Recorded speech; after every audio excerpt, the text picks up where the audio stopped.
'Cause I'm taking the world, you'll see. They'll be calling me, they'll be calling me royalty. Best to give me loyalty, 'cause I'm taking the world, you'll see. They'll be calling me, they'll be calling me royalty.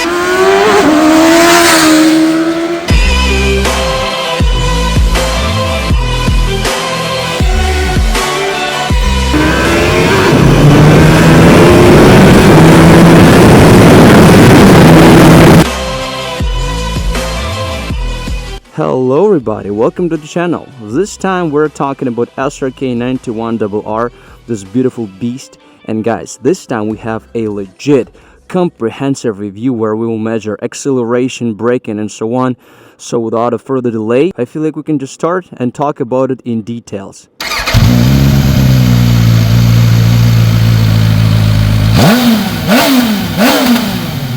And as always, we'll start from the engine. This time we have 4-cylinder inlined liquid-cooled engine which produces 129 horsepower at 10,000 RPM. And we have 93 Nm of torque at 8,000 RPM. And guys, I'm telling you, this engine is very angry, very powerful. This is a legit Italian beast.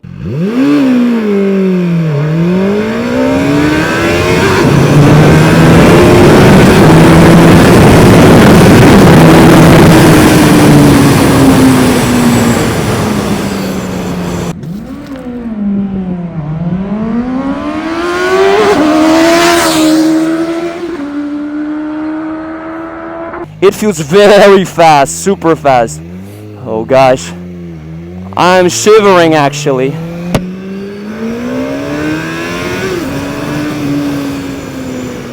This is fast. Again, I'm just a newbie who has no idea how to launch a bike, guys. But listen, I mean, I feel you can actually feel the speed and the acceleration and the power of this beast. Like, you don't have to be like a nice rider to be fast on that shit, but it's kind of tricky, I'm not lying. Okay, 1, 2, 3.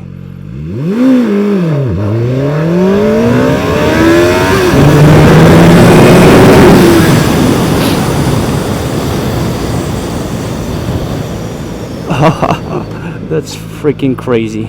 Alright my dudes, I'll tell you one thing. This bike is definitely faster than SRK800. This is for sure the fastest Chinese bike ever made to the date. This is a very sport-oriented machine for sure. The suspension is very rigid. The clutch lever is very rigid. Everything about this bike is ready to go. The official acceleration of this bike is 3.1 seconds, which is crazy fast. We have 129 horsepower, 93 or 95 Nm of torque, which is more than 10 Nm more than on SRK800. This bike is so fast, it goes from 0 to 100 km/h in only 3.2 seconds with me riding this bike, and I have no skills whatsoever. And then when you go so fast, you need to stop fast. And this time, guys, we got really lucky. So SRK921RR has great brakes. We have 4-piston Brembo caliper. This is Brembo M50, and this is top-tier brake caliper. Other than that, we have 320mm dual disc from the front. And guys, these brakes are so good. You cannot wish for better brakes for sure. Ready?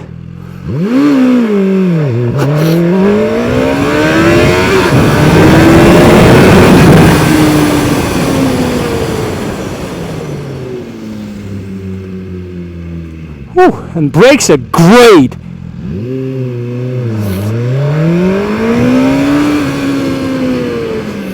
Guys, brakes are so good. Cops, so we'll go back.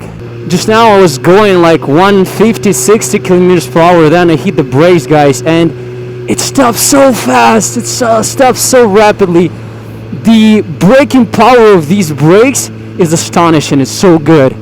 I would even call those brakes better than on SRK800. And from behind we have 260mm single disc and 1 or 2 piston caliper. So we have Brembo caliper as well, but this time unfortunately I don't really know whether this is 1 or 2 piston caliper. If you know anything about that, please let me know in the comment section below. And now we're going to check brakes. I'll try to go 50 kilometers per hour and then just stop as fast as possible, see what I can do. Let's see what I can squeeze out. Spoiler alert, these brakes are really good.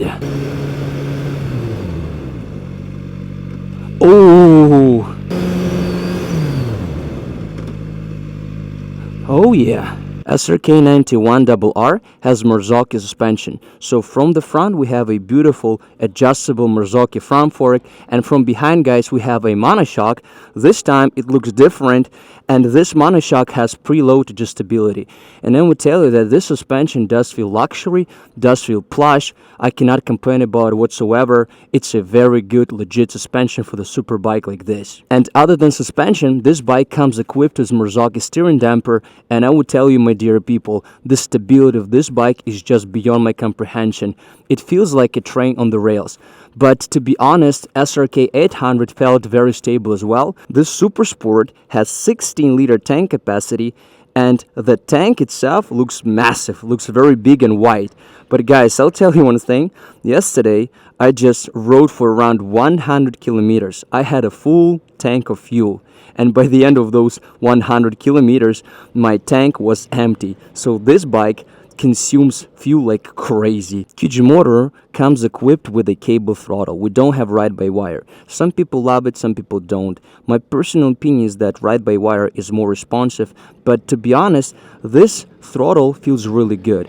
And one good thing about it, guys, is it's not jerky at all. Even though this machine is super powerful, but when you start riding, you don't have this, feeling as if somebody's kicking your ass like KTM or something. You know what I would say, guys? Once I get off my throttle, it doesn't slow down right away, which is pretty strange. I didn't have this feeling before. Like, on other bikes that I rode, you just speed up, right? You rev up your engine, bikes go fast, then you get off your throttle, you roll it back, and bikes kind of naturally slows down because of the engine braking. So this bike doesn't have that thing. So I just roll off and it keeps on going, It stops kind of accelerating, but it doesn't slow down, which is rather strange, I would say. Speaking about the cockpit of this bike, we have a whole bunch of buttons. We have mode and launch buttons, which is really good to see because I really hate looking for modes and launches in the settings. So I'm very happy that QJMotor decided to make it as simple as possible for the rider. Speaking about the dash, this bike has 5-inch TFT dash. This is just the same dash as SRK6 or 800 have. So I'll tell you that this dash is really nice, very bright. So we have a trigger over here. With this trigger you can operate, you can access settings. So in settings, as you can see, we have Bluetooth, brightness, clock unit, traction control. This time we can turn it off if you want, just as on previous models. We can choose language. We have only Chinese and English. And then we have tire pressure, we have ABS. This time we have road ABS, and we have the feature where you can turn it off. So it will be very, very handy for a track. And my dear people, what truly sets this bike apart from the competition is its ergonomics. So this is a very, very sport-oriented motorcycle. The seat height is 835 millimeters, so it's a very, very tall bike. Now guys, when I sit on this bike, as you can see, my butt is up here and my hands are all the way down here. So when I put my feet on the pegs and I ride like this, I'm telling you guys, no matter how hard you squeeze the tank, over time, your hands, your wrists, your forearms, your elbows get really tired. So this bike wants to be riding very fast, and in order to ride this bike fast and not get tired, you have to be tucked all the time like this.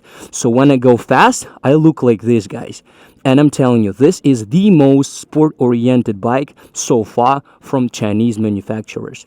Good thing to know, right? As we can see, there's a red light. And you know what? I'm happy. I'm constantly shaking my arms, my hands, just because they're just pumped up.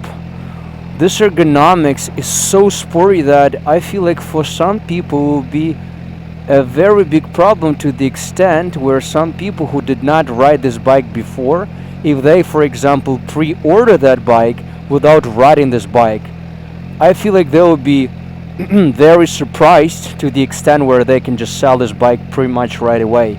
So I'll not be surprised if I'll see these bikes on the second-hand market pretty much right away. I just think you cannot ride this bike without cursing your life, guys, to be honest. If you ride 2-3 hours a day, there's no way in the world you'll be like, oh yeah, it's very comfortable, I'm very happy with my choice. Probably will be like, shit, I should have bought SRK921RR. And this is my girlfriend, so she's 1 meter 68 centimeters, and this is the way she looks on the bike. And she looks tiny compared to the bike. So the size of the bike is pretty remarkable. It looks big and long. And one more thing, my dear people, I want to talk to you is the gearbox. Obviously, we have 6-speed gearbox, we have a slipper clutch, and guys, this time, as I was riding fast, I did not slip into neutral, not even a single time. So the gearbox this time is really good. Way much better, way much smoother than on SRK921R. One difference between this bike and SRK921R is that the gears are longer. Just now we went from 0 to 120, I guess, kilometers per hour in first gear, and the second gear went all the way up to 150 or something. So the gears are way longer, which means that acceleration wise, like from 0 to 100, this bike would be better because you don't have to think about shifting. One more honorable mention is that I did not slip into neutral, not a single time, so the gearbox is smoother, better, which I love a lot. So I would say that QJMotor has fixed those problems that they had, even though it doesn't have a quick shifter, but still, it has pretty much everything else which you want. But there is still one thing I wish upon this bike to have, and that thing is a quick shifter. Unfortunately, this bike has no quick shifter whatsoever, so the price of this bike is 70,000 RMB. It's definitely the most expensive super sport made in China. And for this money, guys, I would like to see that quick shifter. I really like using quick shifter, especially when you go hard. There is one more complaint of mine about this bike, and the second complaint is the heavy weight of this machine. So unfortunately, this time we don't have aluminum frame. This is tubular steel frame, and the carb weight of this bike is 215 kilograms. Again, guys, I feel like this is a great advantage when you go fast. But talking about slow speed maneuvers, talking about sharp U-turns, this is a very big problem for me, especially when you ride in the city. Again, I wish this bike to be much lighter. If it will be sub 200 kg, it will be great in my opinion. Speaking about the weight of the bike, I would say that this is a double-edged sword, because stability-wise, this bike is just incredibly stable. I feel like this is the most stable bike I've ever ridden. It's probably even more stable than QJMotor SRK921R because it's like 7 or 8 kilograms heavier. But speaking about slow speed maneuvers, of course this would be a big downfall of the bike, especially with my set of skills. If you are not a professional rider and you ride something like that on a slow speed or in a traffic jam, you will regret your decision of buying the bike, I guess, because the bike does feel so heavy, guys. I'm telling you, like, especially when you're riding with a passenger. This super sporty ergonomics and the heavy weight of the bike isn't something you want to have in a traffic jam. I cannot say that this bike is as maneuverable as some small displacement bikes, of course not. But again, once you ride on the street, guys, like I do,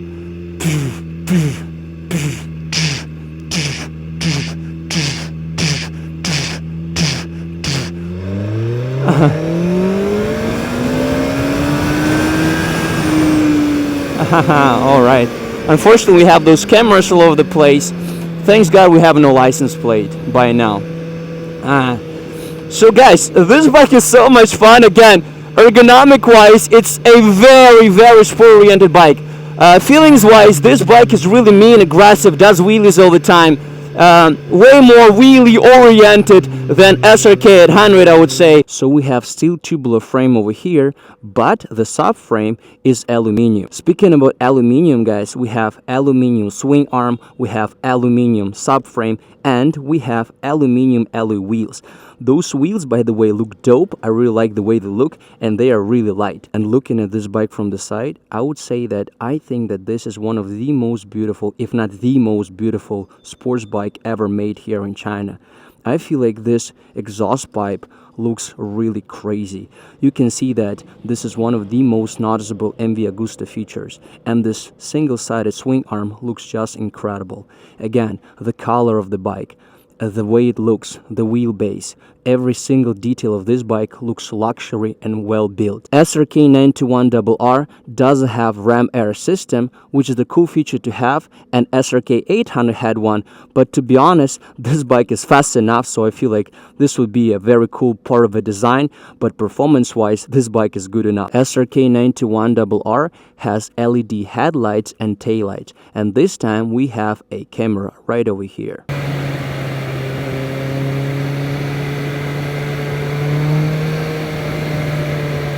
And speaking about the design, of course, I need to mention this splitted seat. I think that pretty much every single person who's about to see that thing would be like, wow, it looks good, it looks Italian, looks beautiful.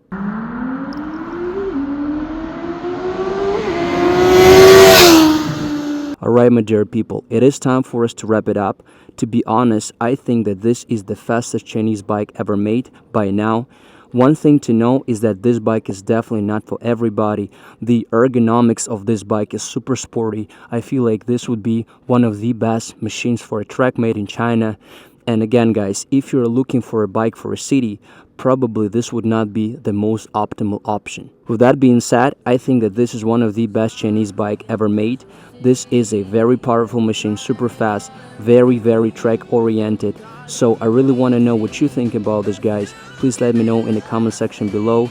And guys, I feel like it is time for me to say goodbye. Please subscribe to my channel. If you like my video, hit the like button. And as always, guys, please stay safe, and I see you in the next videos. Bye everybody.